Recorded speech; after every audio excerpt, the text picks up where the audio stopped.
রবিবার খেয়ে দিয়ে উঠে হঠাৎ ঠিক হলো গালিব স্ট্রিট প্ল্যান্ট মার্কেটে যাব।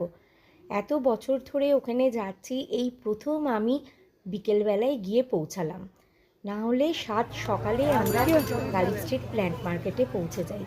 সকালের চেহারা একরকম আর বিকেলের চেহারা আর এক রকম। অনুরাধা অনেক কিছু লিস্ট করে নিয়ে গেছিলো কিনবে বলে। ওর বেল, জুঁই, নানা রকমের টগর এইসব কেনার খুব ইচ্ছা ছিল।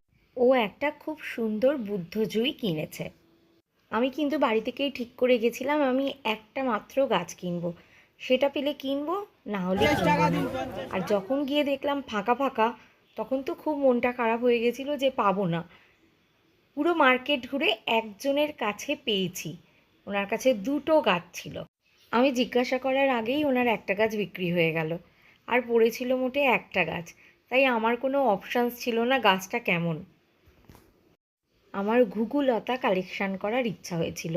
অনেক দিন খুঁজছি, পাচ্ছি না। আমি জানি ওখানে ঠিক পাবই।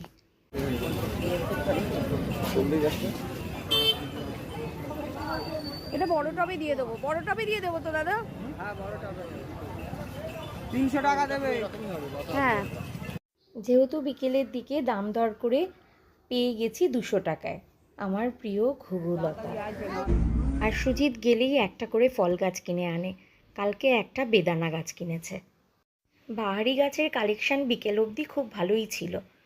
আমি সব ফটো অবশ্য তুলিনি, কিন্তু এই রঙ্গনগুলো এত সুন্দর ছিল, 250-300 টাকা করে চাইছিল, তাই আমি আর কিনিনি।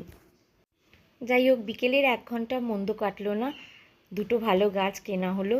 কিন্তু পরের বার যখন যাব অবশ্যই একদম ফার্স্ট আওয়ারে যাব, তখন একদম ফ্রেশ কালেকশান থাকে, ভ্যারাইটি, প্রচুর ভ্যারাইটির গাছ পাওয়া যায়। তাই কিনুন না কিনুন, মন দিয়ে গাছ দেখতে গেলেও কিন্তু ওই 7 সকালেই যেতে হবে।